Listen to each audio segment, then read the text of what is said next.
नमस्कार दोस्तों, आप सभी का चैनल में स्वागत है। अगर आप चैनल में पहली बार आए हैं तो चैनल को सब्सक्राइब कर लीजिए, लाइक कीजिए और शेयर भी कीजिए, क्योंकि इस वीडियो में मैं आपको जो शिक्षक भर्ती होती है उसमें किन किन कारणों से छात्र डॉक्यूमेंट वेरिफिकेशन में रिजेक्ट हो जाते हैं या चयन प्रक्रिया से बाहर हो जाते हैं, इसके बारे में मैं पूरी जानकारी आपको देने वाला हूं कि किन किन दस्तावेज़ों को, जैसे कि सह विषय, मुख्य विषय क्या होते हैं, इनसे डिग्री के क्या मायने हैं।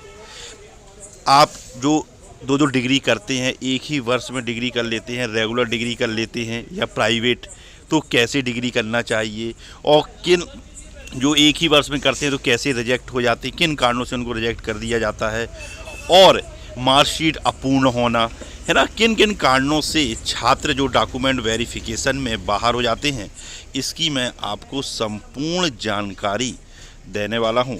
तो वीडियो को आप पूरा देखिए, है ना, जिससे कि आपको ये पूरी जानकारी मिल सके कि आपको अगर आप में कोई त्रुटि है, माने आपके डॉक्यूमेंट को लेकर, तो उसको आप पूरा करवा सकें। तो इसकी जानकारी आपको मैं वीडियो के माध्यम से दे रहा हूँ। तो देखिए, सबसे पहले आपको सह विषय और मुख्य विषय के बारे में जानकारी होना चाहिए कि ये विषय क्या होते हैं। तो मैं आपको एक एग्जाम्पल के थ्रू समझाता हूँ कि जो उच्च माध्यमिक यानी वर्ग 1 की जो परीक्षा होती है उसमें पीजी डिग्री मांगी जाती है, यानी आप स्नातकोत्तर आपका होना चाहिए, पोस्ट ग्रेजुएट, जिस विषय से आप फॉर्म भर रहे हैं। लेकिन क्या होता है, जो एमए होता है या एमएससी होता है या और भी जो पीजी डिग्री होती हैं, तो वो सह विषय और मुख्य विषय में होती हैं।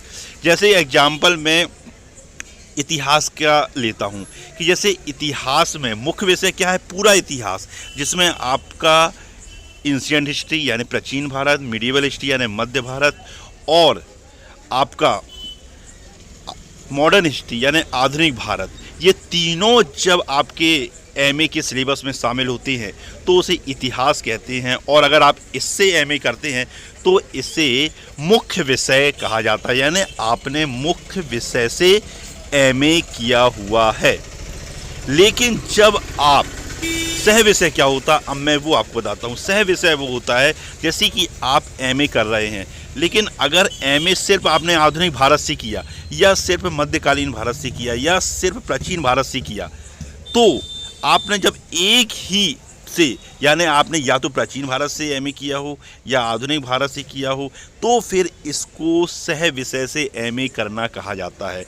और अगर आपने सह विषय से एमए किया है तो फिर आपको स्नातक में मूल विषय होना चाहिए, यानी इस इतिहास होना चाहिए आपके स्नातक में, ये ध्यान रखिएगा। और अगर आपने मुख्य विषय से आपने एमए किया है तो स्नातक में आपको मूल विषय की आवश्यकता नहीं है। अगर आपने पोस्ट ग्रेजुएशन मुख्य विषय से किया है तो आपको स्नातक में फिर मूल विषय की आवश्यकता नहीं है। लेकिन अगर आपने सह विषय से सह विषय से अगर आपने पीजी किया है, पोस्ट ग्रेजुएशन किया है, तो फिर आपको स्नातक में वह मूल विषय आपके स्नातक यानी ग्रेजुएशन में होना अनिवार्य है। तो इसी कारण छात्र रिजेक्ट हो जाते हैं, उनको पता ही नहीं रहता है कि सह विषय मूल विषय क्या है, और वो एमए कर लेते हैं। तो इस चीज़ को आपको ध्यान रखना चाहिए कि अगर आप सह विषय से कर रहे हैं तो आपके मूल विषय में वह जो आपके स्नातक में है वह मूल विषय होना चाहिए। इस चीज़ को ध्यान रखिएगा। तो ये हुई सह विषय और मुख्य विषय की बात। अब आते हैं दो डिग्री का क्या मामला है। तो उच्च माध्यमिक शिक्षक की जब रूल बुक आई, तो सेवा शर्तें नियम सब दिए हुए हैं रूल बुक में, उसमें साफ साफ लिखा है कि एक ही वर्ष में 2 डिग्री आप नहीं कर सकते एक ही सेशन में। लेकिन वो किस पर लागू होता है, इस चीज़ को आपको समझना होगा।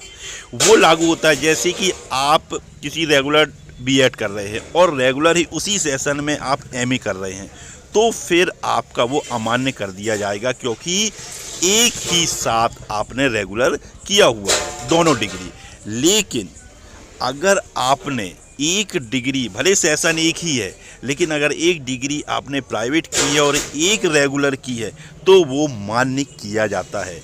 या फिर आपने एक डिग्री रेगुलर की है और एक डिग्री आपने दूरस्थ शिक्षा यानी डिस्टेंस लर्निंग से की है तो भी आपका मान्य किया जाएगा, या फिर दोनों आपने प्राइवेट की है तो भी आपका मान्य किया जाएगा।